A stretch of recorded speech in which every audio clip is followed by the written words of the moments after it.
C'est le documentaire le plus attendu de l'année. De nouvelles accusations de pédophilie contre Michael Jackson dans Leaving Neverland ce soir sur M6.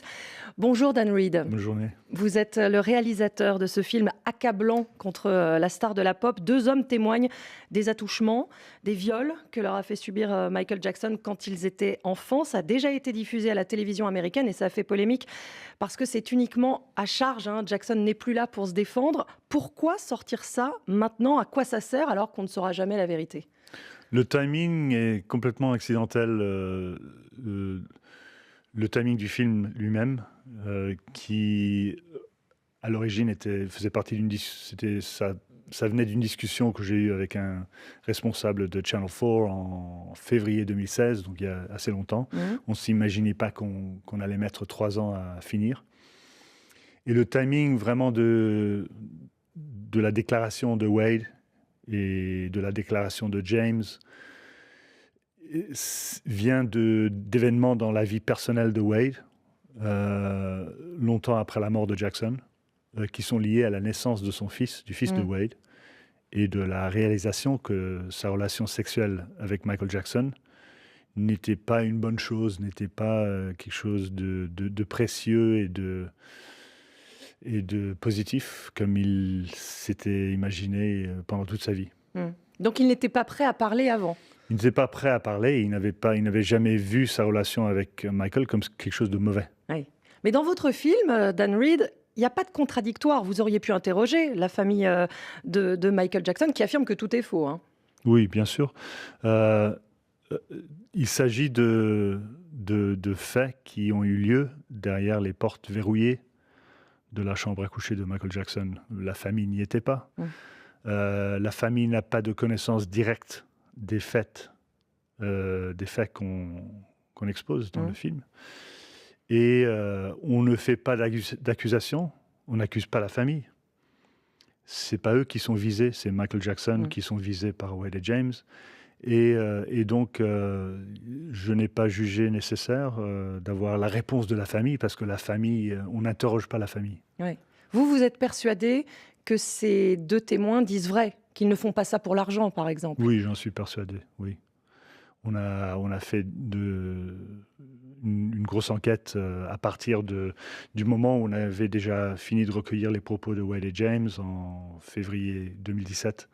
On a commencé une très longue enquête pour essayer justement de percer des trous dans leur récit. Parce que moi, je n'allais pas me compromettre avec un documentaire de tellement haut profil, avec une histoire qui n'était pas crédible.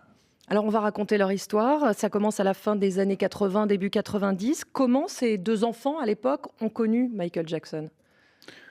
Wade, qui habitait l'Australie, c'était un petit Australien à l'âge de 5 ans, a gagné une compétition, un concours de danse. Et le premier prix, c'était de rencontrer Michael Jackson. Son idole. Voilà, son idole, qui l'imitait depuis l'âge de 2 ans, selon lui. Et à la fin, il est monté sur scène à Brisbane, dans un concert, et puis c'est filmé. On voit dans notre film, on voit la vidéo de Jackson et de Stevie Wonder, et le petit Wade qui danse devant eux.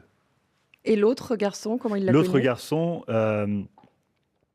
sa mère elle lui a fait faire des castings. fait faire des castings de réclame. Pour la publicité. Pour la publicité, voilà. Et il s'est retrouvé à faire celle de Pepsi avec Michael Jackson. Justement, c'est sur le plateau d'une publicité pour le Pepsi, où James jouait le petit garçon en face de Michael Jackson. Et justement, on voit le moment où, pour la première fois, il a mis les yeux sur Michael Jackson, parce que c'est justement ce moment-là qu'il voulait capter pour la publicité. Alors ça, c'est la rencontre. Et puis, petit à petit, toute la famille devient amie avec Michael Jackson. Ils partent en voyage avec lui, en tournée.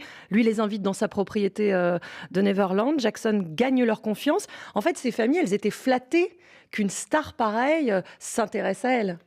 Oui, ce qu'on voit dans mon documentaire, c'est la séduction, pas seulement de 2 enfants, mais de 2 familles entières par la star, qui disposait de moyens extraordinaires, qui était une idole, qui était vraiment comme un dieu, et qui a ébloui les 2 mamans, et ainsi à gagner accès à leur fils. Oui, l'une des mamans dit qu'elle le considérait comme son fils, hein. Comme son fils Ouais, à ouais. elle, oui. Et si bien que ces mamans, ces parents acceptent au bout d'un moment que leur fils dorme dans la même chambre que Michael Jackson. Et là, les abus sexuels commencent. Au fil du temps, Michael Jackson leur fait découvrir d'autres choses totalement inadaptées à leur âge. On écoute un extrait. Michael avait aussi un appartement à Century City, près de l'Avenue of the Stars. On y restait le week-end. Il avait acheté beaucoup de vin. Je me souviens, j'étais complètement saoul. Il mettait du porno quand il était dans la baignoire. Il avait des petites télés, on pouvait regarder du porno n'importe où.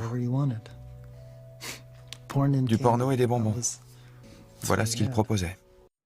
Ah, tout cela accompagné de rapports sexuels. Et les enfants voyaient pas le mal, parce que Michael Jackson leur disait c'est comme ça qu'on se prouve son amour.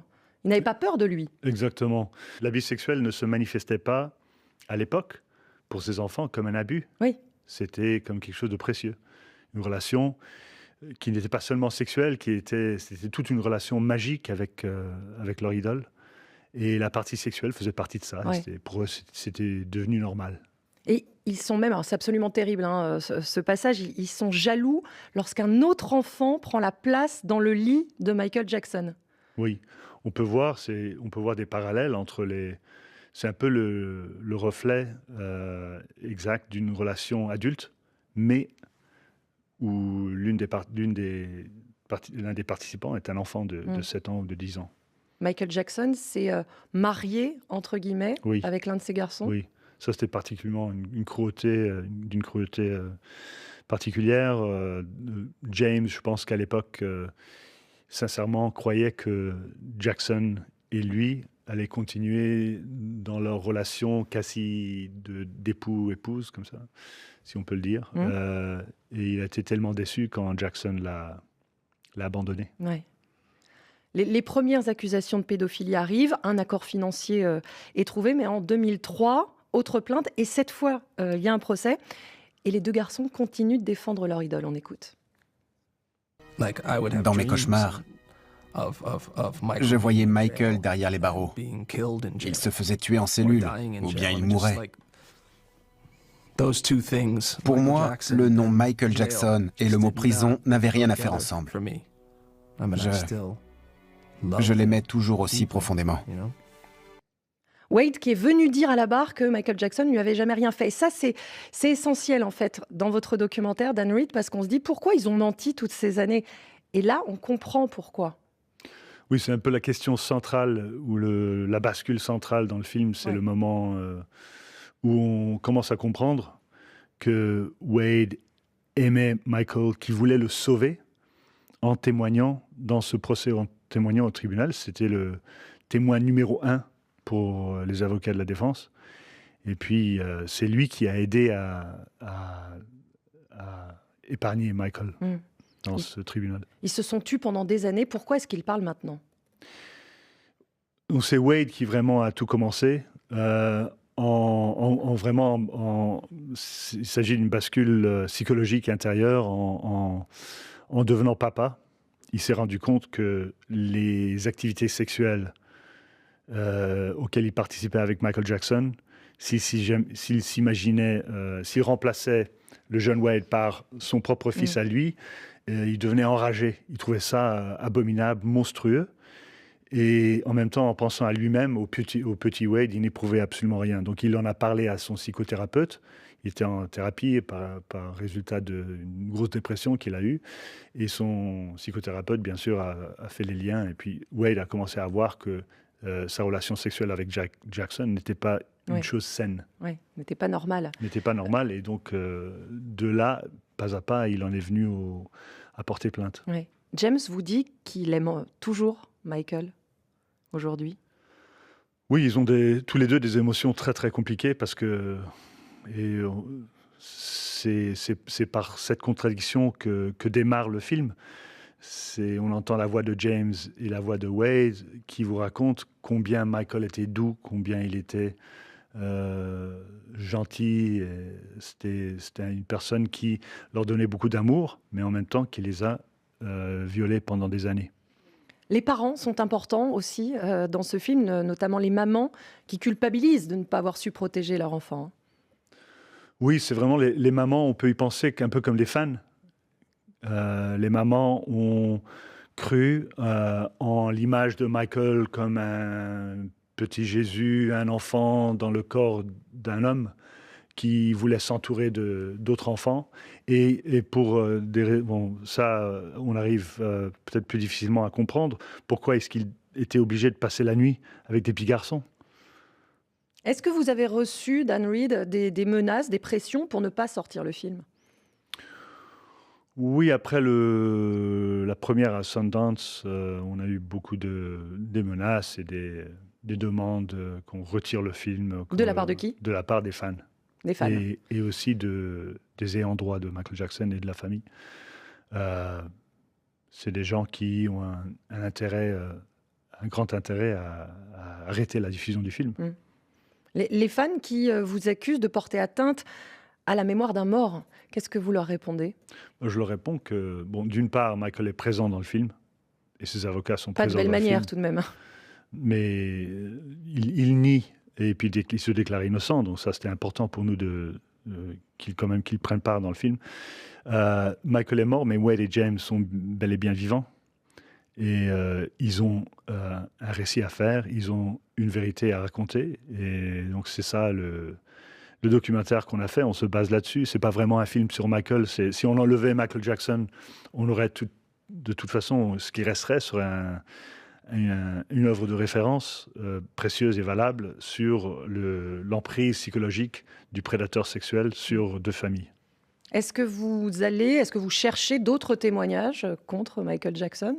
En ce moment, non. Enfin, j'ai pensé qu'il serait... ce qui m'a étonné, c'est le verdict du tribunal, enfin le résultat du procès de Michael Jackson. Ça m'a toujours étonné qu'il ait été trouvé non coupable.